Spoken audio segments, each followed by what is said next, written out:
Been a long 2 years. So obviously I've made a few changes. I'm not wearing that dumbass helmet anymore since I'm not scared about people stealing my identity. I don't know why I was, but it'll be fine. Second of all, we have this baby. This thing is pretty much my child. I've been working on it for about a year. Almost every single part in it has changed from the original version. I kind of stopped filming YouTube just because in a way, it was getting in the way of the experience of building things. I felt like I had to make a whole video with them. But I've decided I might as well share them with you. Her power plant is the classic 212 Predator Hemi, with stage 1 mods from Go Power Sport. Now, on top of the power this engine probably already makes, which I'm assuming is around 8 horsepower, we have the eBay Special Torque Converter. In order to make sure I didn't loop out every single time I tapped the accelerator, I installed these pretty nice hydraulic ATV brakes. I got them for about 30 bucks off of, I believe it was Amazon or eBay, and they've been working pretty well so far.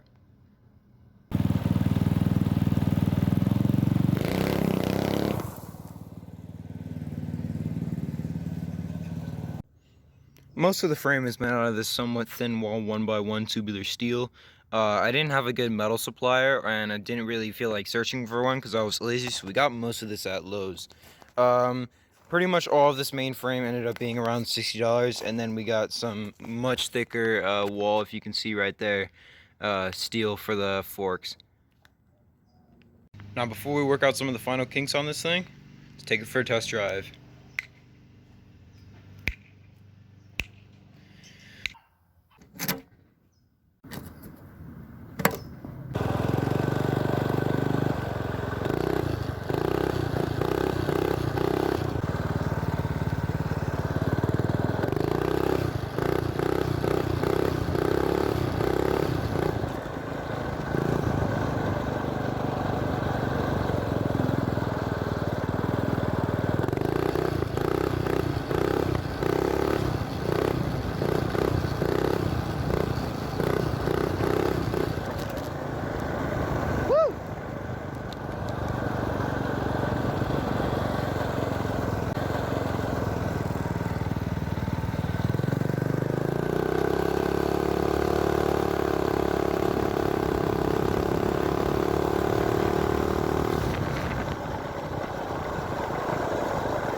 Not only can it do about 50 miles an hour while shooting flames, it also has a built-in kickstand. Alright, enough talk about the stunt bike. Let's talk about the drift cart. In many ways, besides the 2 extra wheels, the drift cart is pretty similar to the Minibike. Same power plant, same top speed-ish, and similar sketchiness. These tires will be ideal for the 11 or 12-inch drift sleeves I want to put on. As per the Go Power Sports description, in reality, these are closer to about 11 uninflated and 12 inches inflated. Now, the final goal for this build was to kind of have something that I could just have fun with no matter what the weather was. Now, drifting is all kinds of fun when the roads are wet, but it's a lot harder when they're dry, especially if you don't have front brakes. So I decided that I wanted to take kind of inspiration from drift trikes and meld it in with go-karts. It's personally, I think 4 wheels are better than 3. Also, we gotta replace these 80s snowmobile brakes. They barely do anything anymore.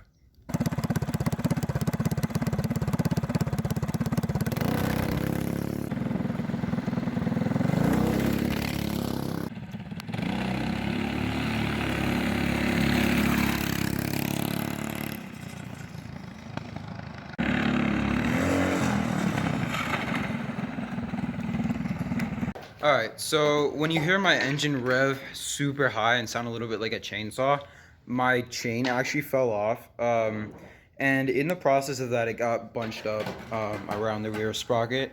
So my frame is bent, and we snapped one of the motor mounts. So, alright, so the plan is we're gonna pretty much take all of the drivetrain apart, remount the motor a little bit more solidly, try and figure out if we can get the frame to not bend. So I'm thinking reinforcing it with angle iron or some giant tubing that I found at a construction site. So we'll see how this goes.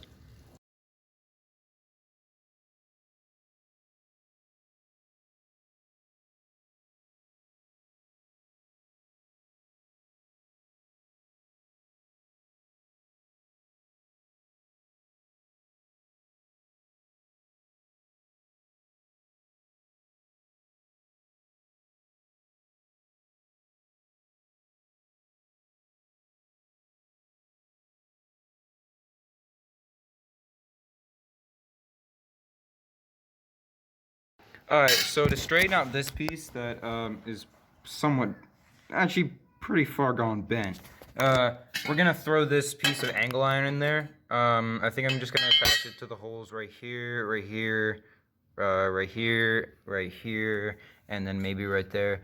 And then hopefully I'll be able to weld some stuff up when I actually have access to a welder again.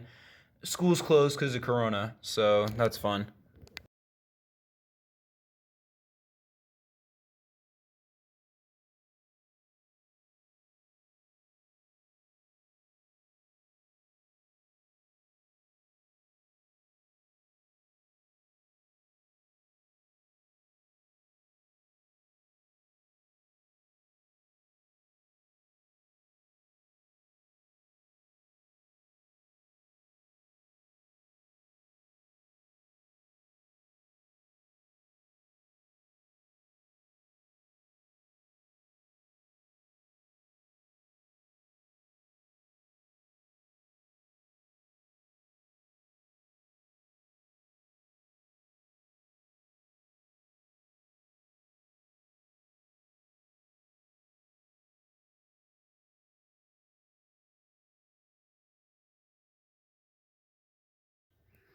Alright, so it's day 2 working on the drift kart. As you can see, we have the frame reinforcements in. It didn't strain out anything like I wanted it to, but hopefully it should prevent any more bending or warping.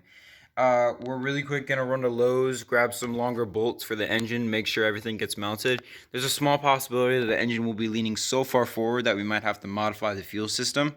But I think for right now, we'll just try and continue to keep it gravity fed instead of installing a pulse pump.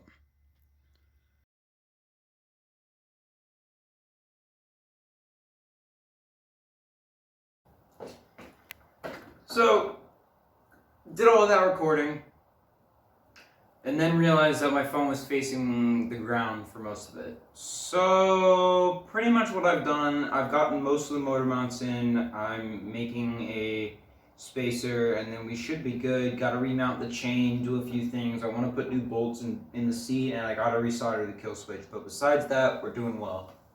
Alright, the engine is mounted, let's throw on a chain, and then that should be it, I think.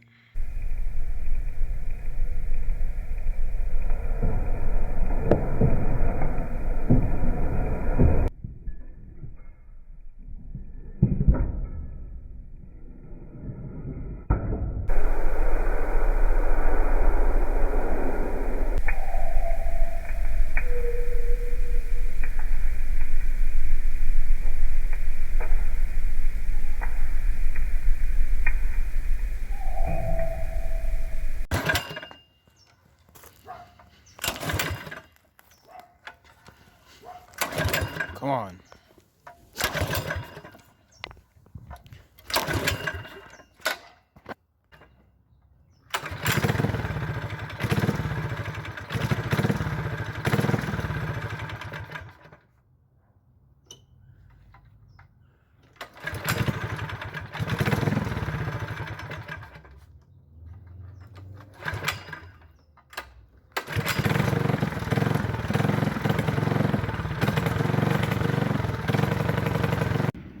Alright, so she only runs with the choke on, and if I give her a little bit of throttle. But I think it's just because it's running a little bit too lean. It doesn't run with the choke off, and even if I'm giving it a fair amount of gas. So we're going to just take apart the carburetor, clean everything out, make sure the jets are running well, and then, yeah, should be good from there.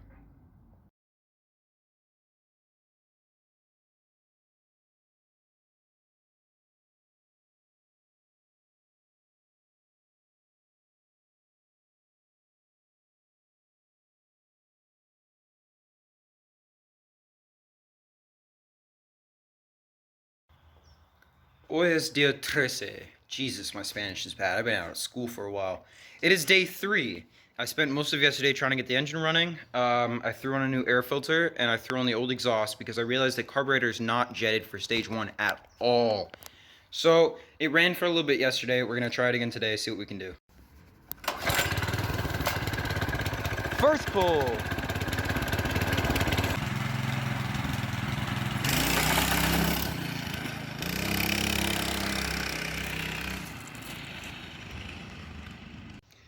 Alright, so obviously she's pretty fast and accelerates like a bat out of hell. But we're going to try and do possibly a rolling burnout, or at least break the tires loose on acceleration. So I'm going to put a little bit of water down and get a slow-mo of it.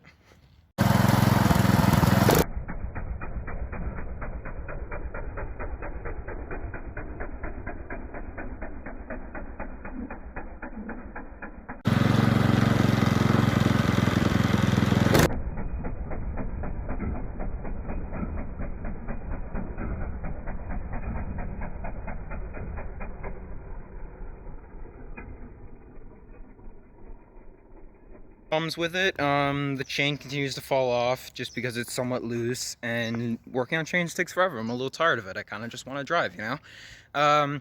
And the locking collar missing in action count has officially reached 2, but we're good. I have pretty much homemade locking collars, which you can see right here. I'll try and get a good picture of it.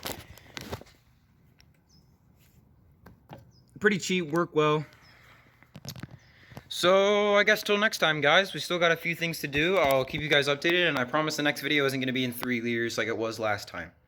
Peace.